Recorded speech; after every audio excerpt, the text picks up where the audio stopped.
Hello, everybody, and welcome to this week's edition of the Village Law SEQFC preview show. There's the graphic.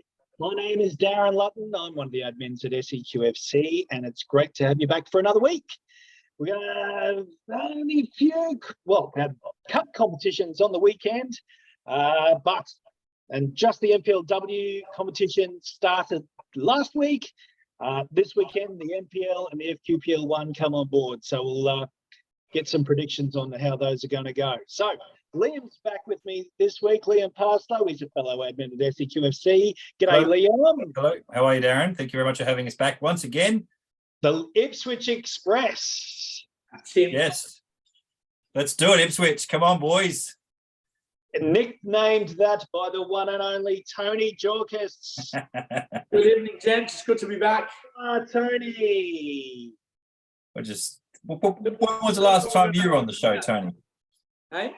When was the last time you were on the show? Last year when Mr. Ben Kahn told me to delete the interview. Okay. Well, there you go. There it was. That's another season. Yeah. So Expecting the same this year? Bring us up to date, Tony. What's been going on, mate? Mate, I've kept out of trouble. I've been watching who everyone signed. I'll be spending a bit of time with Mr. Sirianni down at Pine Hills. Going to come for a drive down on the Jinka track.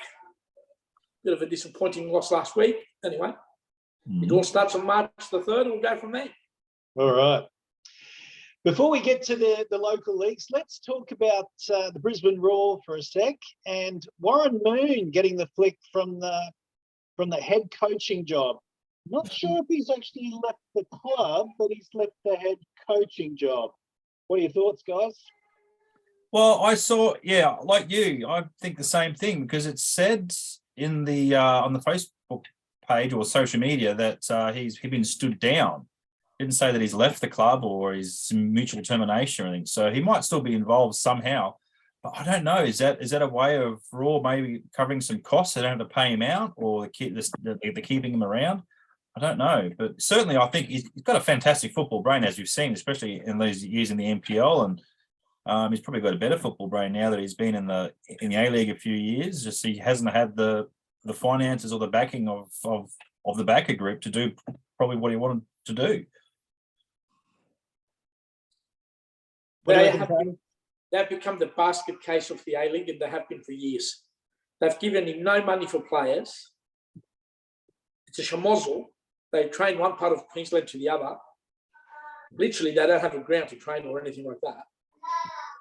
I reckon within 2 years, if this second division comp starts in this promotion relegation straight away, Brisbane will not have a team in the A-League.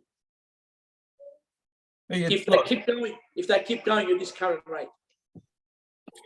Look, Tony, I mean, we're supposed to be talking about Mooney here, but I guess it's a larger picture when it comes to Raw, isn't it? It's like he's a result of Raw not having what we can see as any sort of ambition. They're supposed to be the top lug, the top club in the state. People should want to be lining up in droves to play for them, and yet you got someone like Mooney in there. He's played for the club. He's got a great reputation in South East Queensland football, and the players as well that they help bring in from the NPL. And he's just got no support from them at all, has he? He's just got nothing. There's no management. The management are not supporting anything. No, they're not. They're not. And I think it's not just the coaching. It's probably the backroom staff as well. I don't know. It's the backer group are just. Wish they'd just sell the club and get to someone who's got a bit of ambition. So are they going to keep Mooney there? Why? If you don't want him as your first team coach, what are you going to get him to do? Or you just don't want to pay him out? That's probably it, mate. Because they've been through a lot of court case, especially with Robbie Fowler a few years ago, plus other players, etc. that have come and gone. So they're probably broke. They probably can't afford to give him some sort of payout. So they just keep him around the club. But why keep him there? What's he going to do? I don't know. He has a great football brain, as we know. As I said, so maybe he might be around the NPL youth team. I don't know. Go back to his old job as director of football. Maybe. But isn't that, wasn't that Smithy's old job? Who was? Yeah. Yeah. Yeah, but he's not there anymore, is he? Oh, that's right. That's right. That lasted about 48 hours. Yeah, but I mean, if he gets a coaching job offered to him, I suppose, in overseas, then you're going to do it, aren't you? But I mean, it's I don't know. It's there for the number one club and the only club in the state at that level. Yeah, competition's needed. And as you said, Tony, with the second division coming in now, you've got some clubs there that have got some history, got some decent backing for them over the years, and this might be the competition that they need to actually pull their finger out. You know, I've read somewhere on social media that that the APL are looking at expanding 4 more teams in the A-League over the next probably 5 or 6 years. Look, you can see the likes of maybe Wollongong or Canberra or Tassie or something, but we need in my opinion, we need a second Brisbane team in the A-League. People may not agree with that because they think, oh, you know, but they don't get the crowds now, and you know, but that's purely because people are so disenfranchised with Brisbane Roar that if another Brisbane club comes along, of course, there was a few years ago, there was Ipswich put its hand up and got very close to getting that license. I don't know where they're at now with it, but certainly if a second Brisbane team was to come in right now and offer way more than what Brisbane Roar are doing right now, and you know, it's a high possibility that they may lose people. It's the same with the Dolphins and Broncos in the rugby league. They got a second team there now, mate. Plenty of us don't like the Broncos. Plenty of us don't like the Dolphins. We jump ship because they offer something better. Well, they won't have to offer much to beat the Roar. No. Just ambition is all you need. You know, you just need someone there that's got a right idea to want to win. It's like it's a tax write-off for them in Indonesia, is it? I don't know. It's crazy the way they just don't support the club. There is local people that I know personally that are willing to put money in, and they've been rejected. They've been. I don't understand why would you want to put money into an organisation that just wastes it, that's just not doing anything. They were trying to help. Our thoughts were trying to throw some money to get them a training facility, a training venue, and things like that. But that's not going to happen. I don't know. It's frustrating. So Warren Moon's been replaced by Nick Green, and I have to confess I had to look twice and look up his bio to find out who he was. Left field, wasn't it? Very highly credentialed, but a schoolboy coach. Yeah. It's just another simple, easy, cheap signing. I mean, Nick. I mean, this is nothing against him at all. Of course not. But we know Brisbane Roar's form, you know, and look, if he can get these guys up and winning and start getting a few points on the board and start getting that pointing out of the table, you might start getting people back to the grounds. If you start playing good football and you know, and you start winning a few games and showing a bit of ambition and the signings that you make, it may bring a bit of credibility back to Brisbane Roar, you know. But look, he's got a really, really hard job ahead of him, and you know, I hope beyond hope that he does well. He has to, you know. Apparently, he's doing great things at Nudgee College. But then he's got his. Is he involved with some goalkeeping academy? I don't know. I don't know anything about him. You know, as Darren said, you more or less had to Google him, didn't you, mate, to see what his credentials were, or? Yeah, pretty much had to read the press. He coached Brisbane City pretty closely. I did hear. He coached Brisbane City just before Matt Smith took over. I did hear that. Yeah, he wasn't there long. Was he there long? He was running mid-table. Yes. And I don't know what went on. City sacked him and got relegated. That's right. Yeah. I don't know. He's jumping on the Titanic just before it hits the iceberg. Yeah. They'll have to get Ben Kahn back to coach the Roar. Yes, he might get the job as a cider or something. Fill up water bottles. Did he end up getting somewhere in Victoria? He did. Melbourne Knights. So who? Melbourne Knights. Melbourne Knights.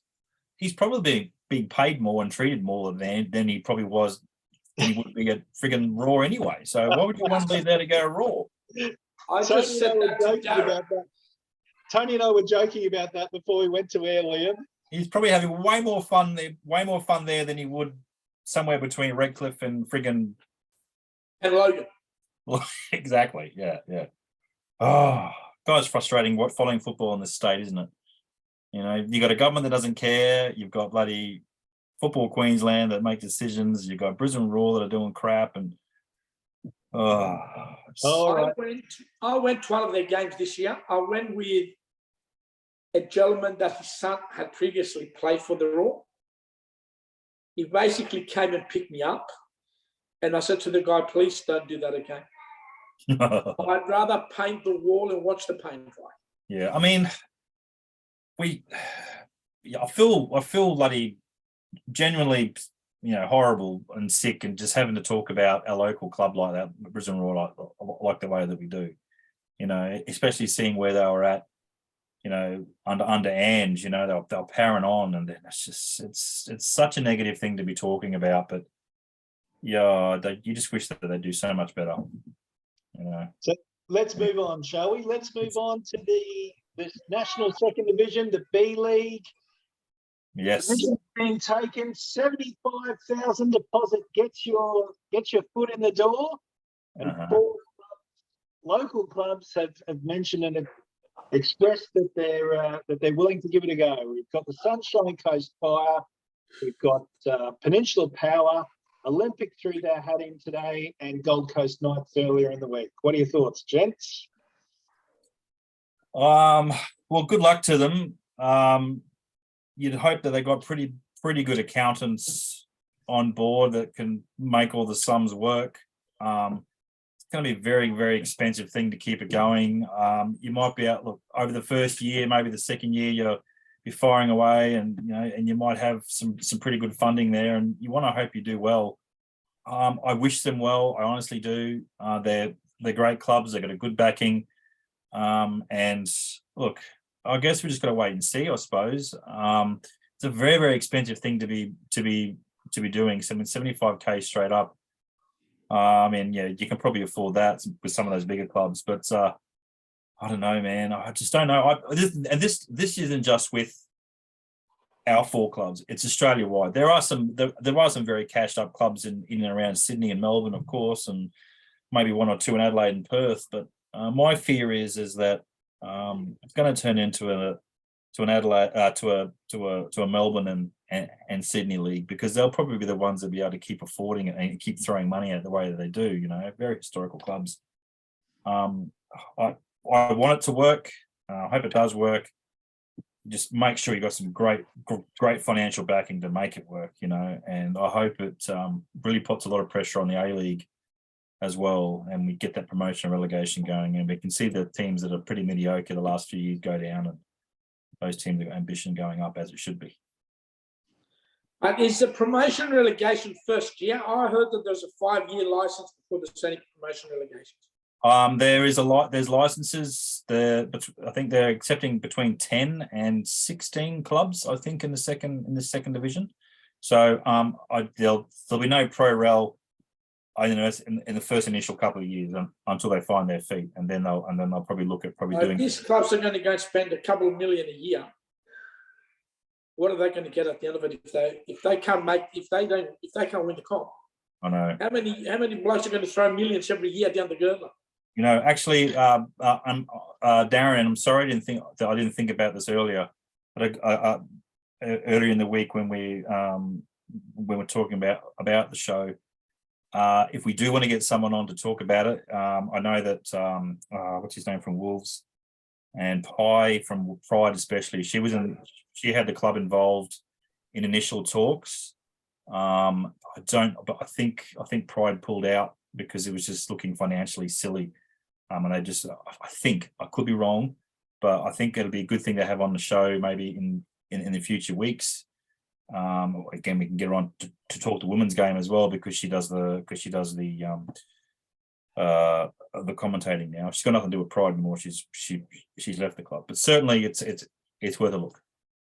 Yeah, definitely. And I have mailed that we've got 4 so far. There's another one on the way. Is the Strikers winner? My lips are sealed. I'm sworn to secrecy. Oh, That's all for me, but a big announcement coming. I think the fifth club.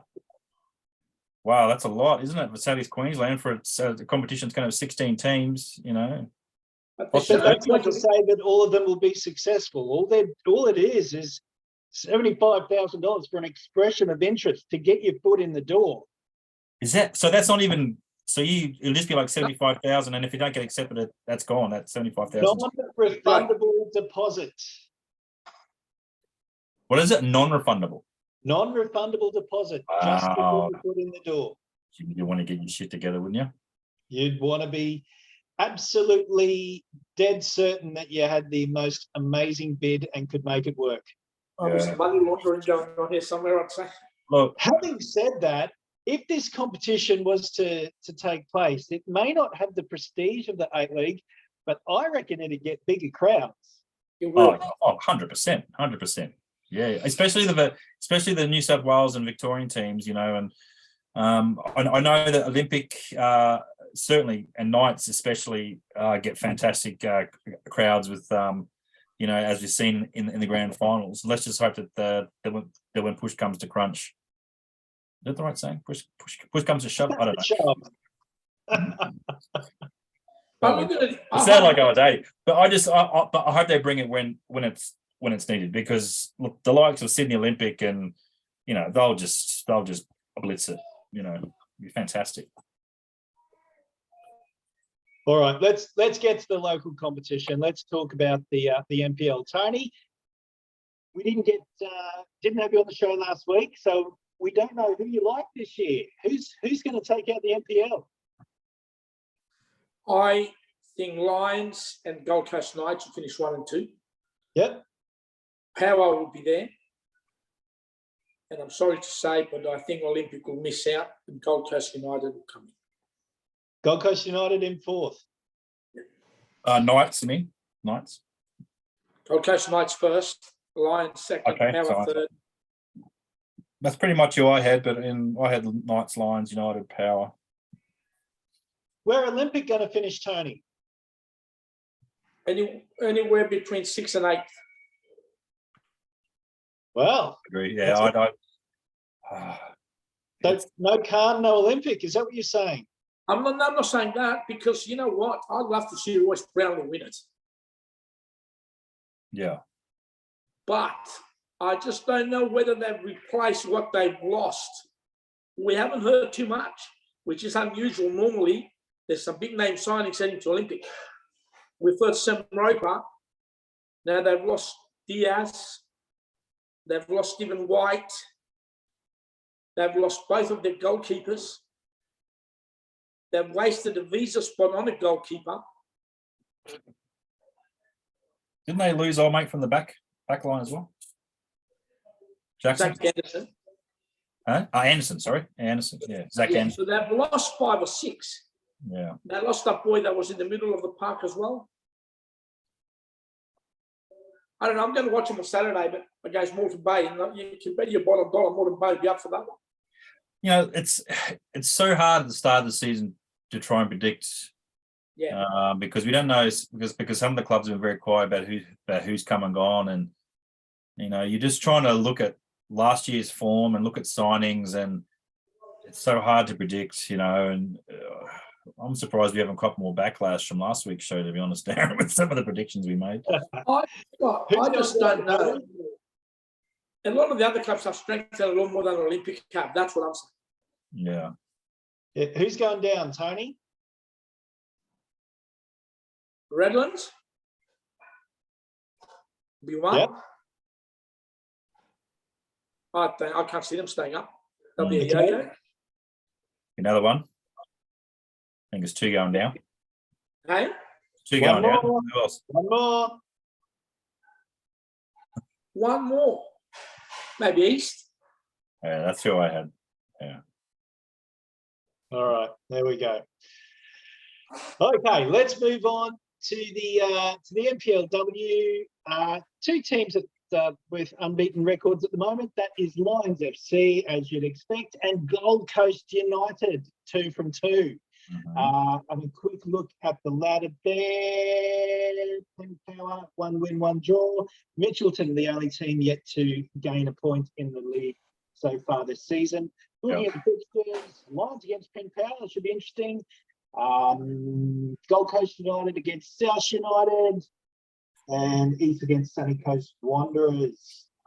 Let's move on to the FQPL. We did talk about the NPL women's at great length last week. Let's move on to the FQPL 1 competition. Liam, here we go.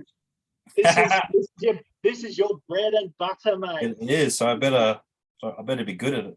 I must say, I had a look at the teams just before we went to air, and I would be absolutely throwing a dart at the computer screen to pick a team that would that's going to take out this competition. I have no idea. Well, I can tell you who. Well, I can tell you who won't. Albany Creek. What's happened? Hey, what's happened there? Oh, they've had a lot of players leave to go to other clubs. There's 4 or 5 of them at Caboolture. Surface Paradise. I think someone went to Apollo. Look, as far as the competition goes, yeah. Look, I think early signs are that probably. Look, I had the top 4 initially being Strikers, Logan, Apollo, and Pride. Now I don't know about Strikers. I'm not convinced that I've seen enough from them in the last 2 rounds. I'm going to probably drop them out of the top 4, and I'm probably going to have Apollo to win it, Logan, Pride, and I don't know who's 4th, because I say Pride not, because I have seen a couple of their games now, and they're looking pretty good. Look, I don't know who I'm going to have for the top. I don't know who's going to be the 4th. The Eagles have had so I said Eagles might be the outsider for top 4. They've had some pretty good results so far in the Pro Series Cup. So look, relegation. It's funny.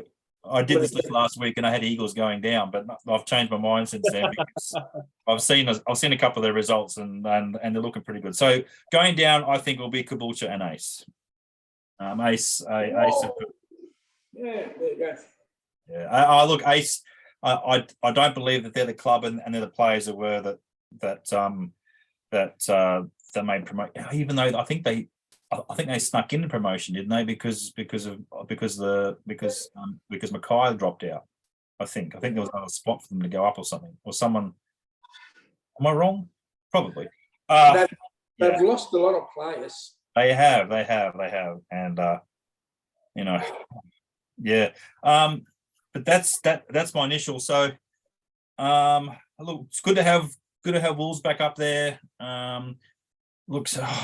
Yeah, but you're right though, Darren. Throwing a dart, I reckon, from 4th, 5th, all the way down, it's going to be a fantastic. It's not going to be as clear cut as the NPL. And also, as I always say each year, each time we talk, this is a competition that people need to look at as well as the NPL as much as they do, because there are some fantastic games in here, some good players, good coaching, and some. There's always different results each week. It's going to be a great competition to watch this season. I had your mob finish first. Pride finishing first. Because I think we need You're a good man, Tony. Thank you. We need an Ipswich team in there, and I don't mind driving to Bundamp every now and then. What? But I had the Strikers finishing 4th, and then I heard a few players have walked. Look, I heard too that there was a couple of play announcements that weren't even signed, and they made announcements. I know Trent McAvoy's gone. Yeah, they announced what's his name? The guy that went to that signed with Thunder. He trialled with us for a little bit, with Pride for a few weeks, and then he went to Thunder. He was from I can't think of it. Isn't this terrible TV? This he was at Mitchelton, and then he was announced. He was announced at Strikers, and then the talk of the town was, I didn't even sign for you. You announced me. And then he's tried with us, and then obviously, I don't know, maybe he wasn't happy with us, or we weren't happy with him, whatever the reasons, trials happen, and he went to Thunder. So and I think another boy left and went to North Lakes. North Lakes, from Strikers to North Lakes. A boy that was at Peninsula Power Fairgrave, he's gone. He's gone to Lakes. The Strikers, so they're frustrating, aren't they? Frustrating. Those were the days, Darren, at the Strikers at Perry Park in 2006 and 7. Yes, and all those years of the grand finals, losing to the Sunny Coast Fire. How the mighty have fallen.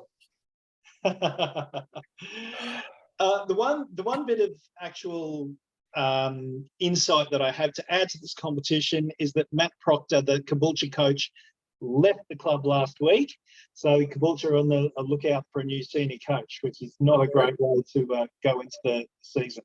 No, haven't had any good results in the Pro Series either. They've lost both their games and lost both of them pretty convincingly. So there's a bloke by the name of Terry Kirkham still unemployed.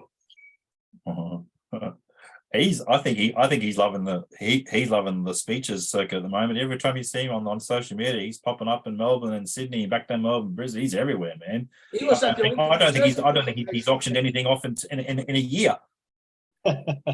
He was at the Olympic jersey presentation the other day. He did that. Yeah, he was. Yeah, he's everywhere. He's loving it. He's loving life. Who needs football when you've got being paid to make speeches? Good on him. Half his life. Yeah. I'll tell you what, you've convinced me, Liam. Surfers Paradise. I think they'll be my tip. Yeah, look, they've had some pretty good pre-season results. I think some of the ace guys have gone. I think I'm right with that. I think they won 7 to something against one of them. I can't remember who it was in the Pro Series. So yeah, they'll be ones to watch. I'll be watching them for sure. What are your thoughts on Capalaba, Liam? They might appreciate the drop in class, to use a racing parlance. Drop in class. Yes. Like drop down the list. Is that what you mean? I don't know. Drop down from the NPL to the FPL. Look, I don't know. Look, Brian's got them on the rebuild. The good, I suppose, the advantage with that is that he has taken a number of guys with him from Pride that they've played together. So there'll be some understanding there in midfield and that. So I don't think. Look, they're not going to. I put them probably just below the top 4, top 5. I reckon they'll be in the top 5 somewhere for sure. Brian will have them on song pretty good, but will they be good enough to make the top 4? Maybe. Are they going to win it? No. But I think they'll be comfortable. I think they'll drop back down to where they're comfortable. So yeah.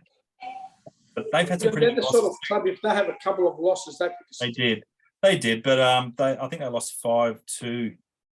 Olympic on Saturday. Yeah. Oh, yeah, to Olympic. Yeah.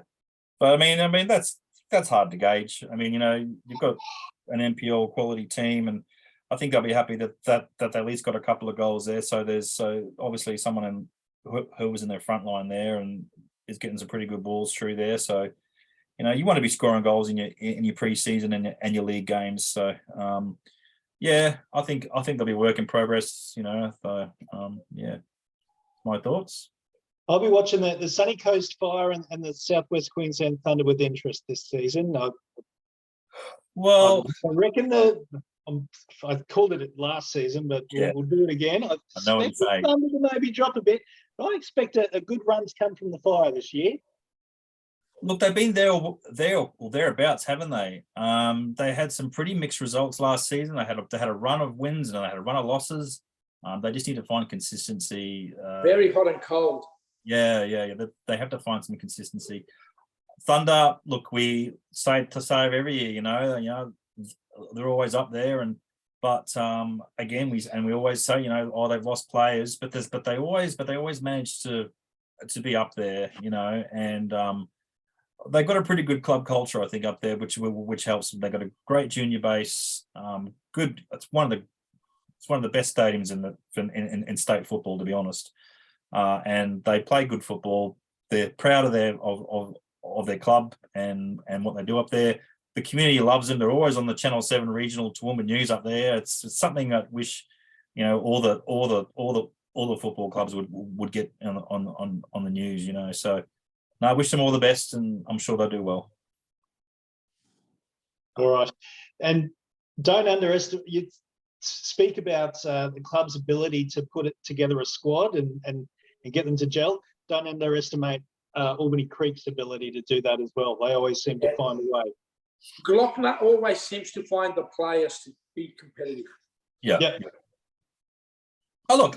When they played Pride in the Pro Series, they certainly had their moments. They got a quick winger on the left wing, I just maybe they just haven't found that spark yet in the Pro Series and the pre-season. So maybe there's something that might come on once they start playing regular football, and it's so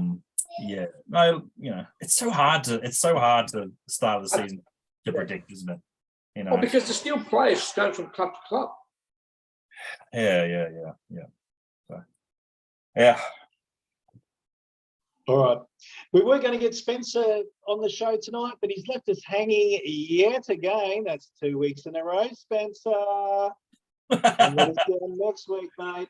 Yeah. We've got, but by my quick scan of all the competitions, next week is when all the other competitions come on board. So we might, not talk about the top 3 leagues next week. We'll focus on everything else that's starting up. And that's up. We definitely need you next week, buddy.